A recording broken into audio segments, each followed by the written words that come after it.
Kebahagiaan menyelimuti pasangan Nikita Willy dan Indra Priawan karena mereka baru saja dikaruniai anak kedua yang berjenis kelamin laki-laki.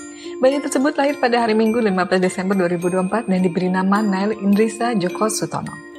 Momen kelahiran Nikita Willy menjadi topik hangat di kalangan netizen, terutama terkait dengan lokasi persalinannya yang sama dengan anak pertamanya, yaitu di Los Angeles, Amerika Serikat.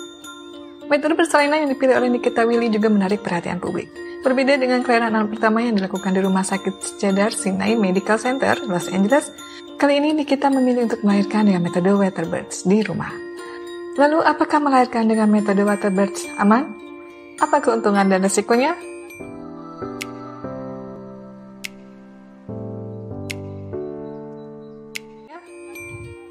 Waterbird merupakan metode persalinan di mana ibu hamil cukup bulan tanpa disertai penyulit menjalani proses persalinan dengan jalan merendam dalam air hangat. Di negara-negara maju seperti Inggris, Amerika Serikat, Australia, Kanada, dan New Zealand, metode persalinan waterbird sudah banyak dipraktekkan. Sedangkan di Indonesia sendiri, metode persalinan tersebut masih cukup baru dan ibu-ibu mulai tertarik memilih metode ini untuk melahirkan anaknya. Ada beberapa alasan menguntungkan para ibu bersalin mulai memilih metode ini. Di antaranya, ibu akan merasa lebih rileks sehingga mengurangi rasa nyeri persalinan, mengurangi penggunaan analgesik selama kala persalinan, kecemasan yang terjadi selama persalinan berkurang, serta dapat mempersingkat durasi atau waktu persalinan. Menurut jurnal penelitian berjudul Guideline for a Safe Waterbirds, metode persalinan ini memiliki beberapa kelebihan. Mempermudah proses persalinan. Melahirkan di dalam air dapat membuat ibu lebih mudah untuk mengejan dalam posisi duduk atau jongkok, sehingga memungkinkan untuk membuat proses persalinan menjadi lebih singkat. Mengurangi rasa sakit. Salah satu daya tarik utama dari persalinan dalam metode waterbird adalah dapat mengurangi rasa nyeri selama proses persalinan. Selanjutnya, ketika mandi air hangat, melahirkan di dalam air hangat juga dapat membuat tubuh menjadi lebih rileks. Ibu dapat bernapas dengan lebih teratur sehingga mampu meredakan nyeri kontraksi.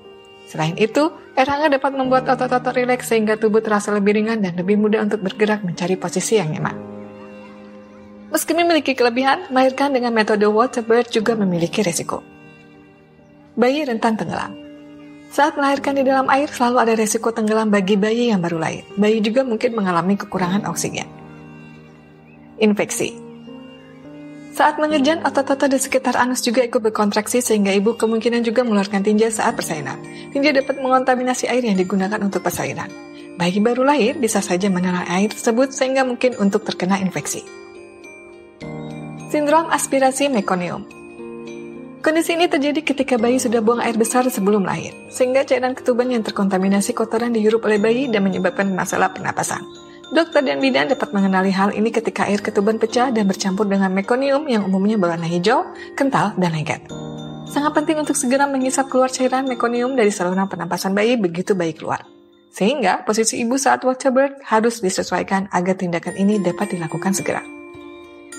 Melihat dari risiko yang ditimbulkan tersebut, sehingga tidak semua kondisi ibu bersalin dapat menggunakan metode waterbirds, ada sebagian wanita dengan kondisi tertentu yang sebaiknya tidak melahirkan dengan metode ini. Di antaranya, berusia kurang dari 17 tahun atau lebih dari 35 tahun, sedang mengalami infeksi, mengalami komplikasi kehamilan seperti preeklamsia, diabetes atau penyakit jantung, bayi kembar atau lebih, usia bayi prematur, posisi bayi sungsang, diperkirakan melahirkan bayi yang berbobot besar, memiliki kondisi yang mengharuskan proses melahirkan untuk dimonitor secara teratur dan tidak dapat dilakukan di kolam. Bila prosedur dan tahapan pelaksanaan dari metode waterbird dilaksanakan dengan baik disertai dengan tenaga penolong berkompeten seperti dokter maupun bidan yang telah tersertifikasi dan sudah berpengalaman dalam melakukan persalinan dengan metode waterbird, maka risiko dan komplikasi yang akan terjadi dapat dikurangi. Pemilihan metode waterbird ini menunjukkan bahwa Nikita dan Indra sangat memperhatikan kenyamanan dan keamanan selama proses persalinan. Dengan persiapan yang matang, mereka berharap dapat memberikan pengalaman terbaik bagi kelahiran buah hati mereka. Keputusan tersebut juga mencerminkan komitmen mereka sebagai orang tua untuk memberikan yang terbaik bagi anak mereka.